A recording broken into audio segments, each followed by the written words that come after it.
And then ransomwares. So we have seen a couple of ransomware attacks. We discussed about WannaCry, we have discussed about NotPetya. There was another ransomware attack last year we have seen, that was the bad traffic. So all these ransomware attacks has happened in the past, and all the criminals are using, they want the money in the form of these bitcoins, Ethereum, cryptocurrencies. Now, why it is easy for us to track where that money goes when you pay that money to the hacker, but it is very difficult because of the technical limitations, or I would say with the blockchain technology being used by these cryptocurrencies. It is difficult to track where that money goes, who is behind that wallet, where you are transferring that money.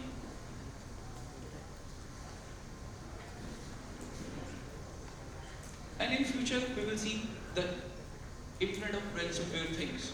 The moment devices will come, devices will be connected over the internet, they will have some kind of operating system running in it, we will see there will be an Internet of ransomware things.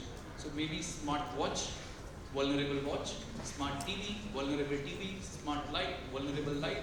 All these devices can be compromised by attacker, and the data in those devices, the firmware in those devices can be encrypted. So you will not have any control of those devices.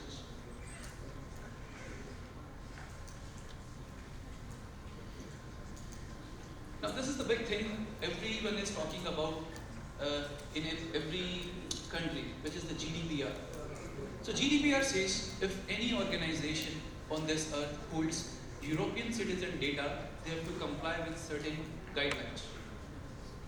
Now this is very good. This will enforce organizations to strengthen their security policies, procedures. But there is the dark side of GDPR as well. What is that dark side? Earlier, hackers were compromising data from different banks. So for example, they compromise the bank, they compromise the data, but they don't know what is the value of that data. They didn't show.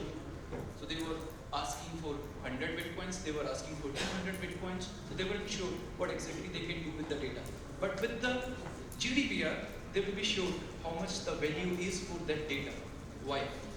Because guideline says if any organization gets breached and that organization has, for example, the European citizen data, that organization has to give 4% of the total revenue. Now hacker knows how much is the value. So hacker will get the data, hacker will call CFO. I will dump data over the internet, you have to pay 4% to European Union. Pay me 2%, I will not dump this data over the internet. And you will see this in future.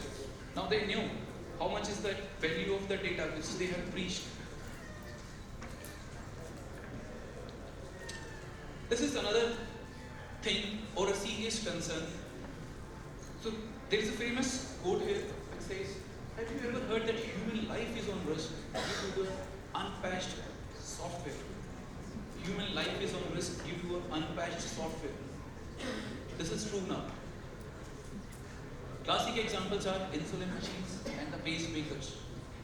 Though we have not found any cases where hackers have tried to misuse these devices, but vulnerabilities have been found in these devices. So pacemaker is being used to control your heartbeat.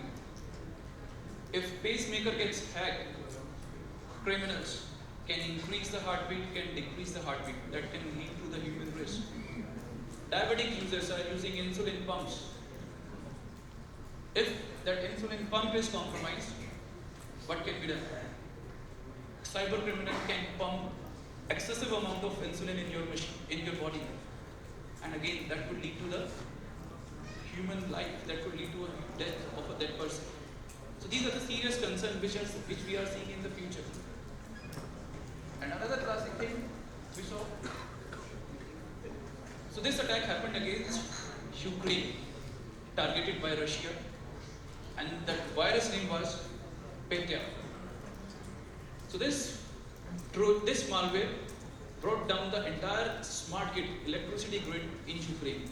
Entire smart grid, electricity grid was down in Ukraine as part of this attack. So 200,000 people were in dark when this attack happened in Ukraine.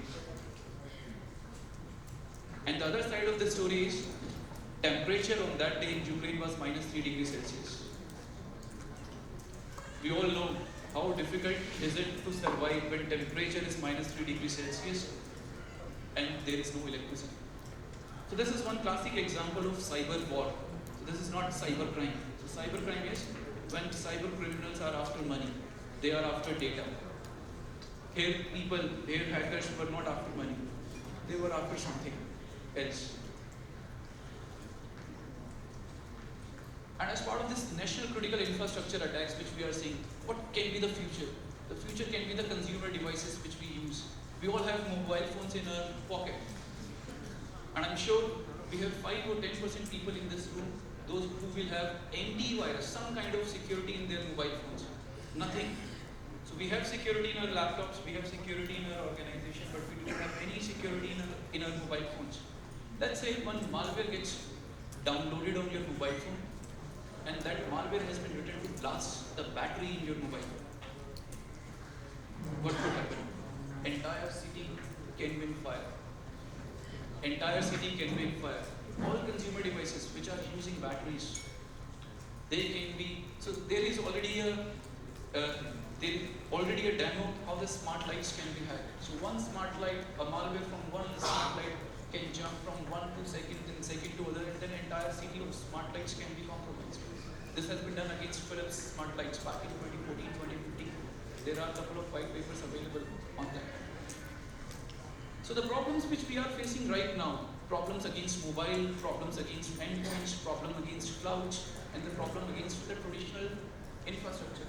So we have solution to these problems, but we don't know what will be the solution to the problems, what for the future problems. For example, we talked about the GPU catching fire. We do not have the solution for that.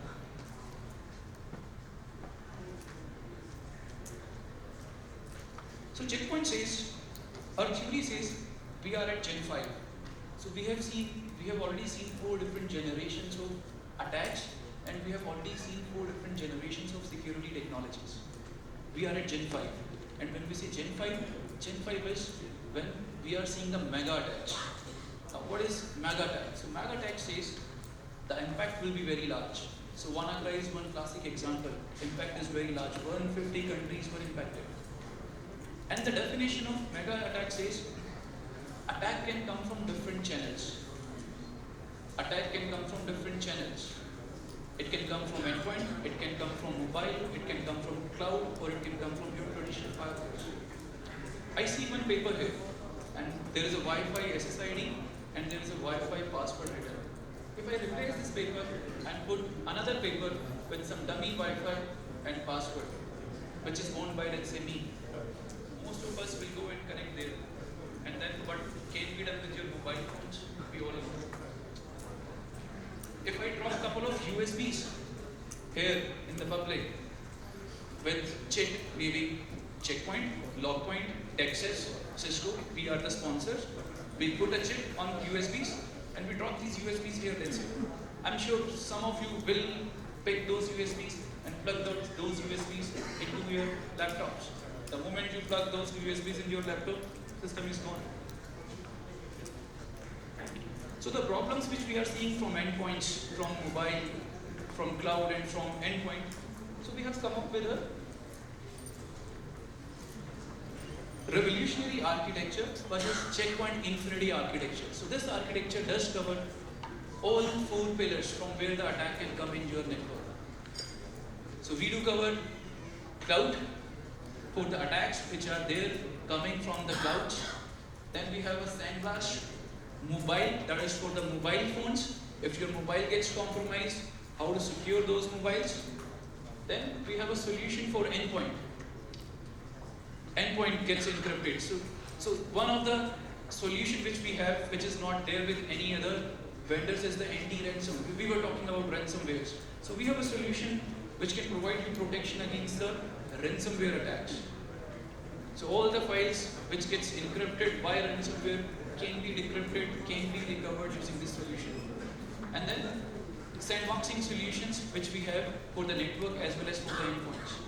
So the problems which we discussed, the current problems, we have solutions. It is all about how you deploy technologies and how you configure technologies. But what about the problems which we will see in the future? So car will drive our father or daughter? We do not have answers for these questions. These are the questions we have to find answers for. And these questions, these answers have to be found by all of us, because we all work in security. So our job is not to secure systems. Not to secure systems. Because today, everything runs on a system. Everything runs on a system. So our job is to secure this society. Thank you very much. And thank you very much.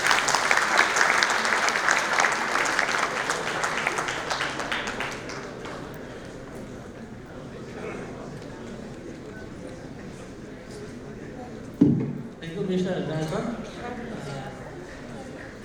Now I would like to request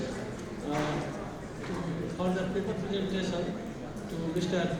Gcss Rana regarding threats, intelligence, sharing, trusted circles.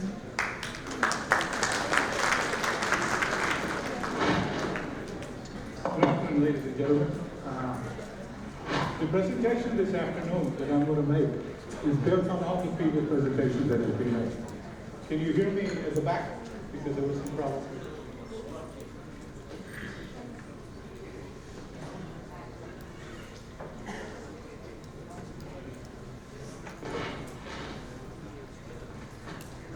I'm going to be talking about threat intelligence. It is something, how are we going to understand the threat that is going to be with us, that threat that is going to encounter us. And in the way of making the presentation, I'm going to be talking about some of these things. And then giving you a case study, two case studies, one case study about Nepal, a class A bank, I'm not going to name the bank. And then I'm going to talk about what threat intelligence is all about. What are things that are happening in threat intelligence? How can we learn and be more proactive with threat intelligence? But before I begin my presentation, I want to start with this slide. This is back in 2014. It has taken me 4 years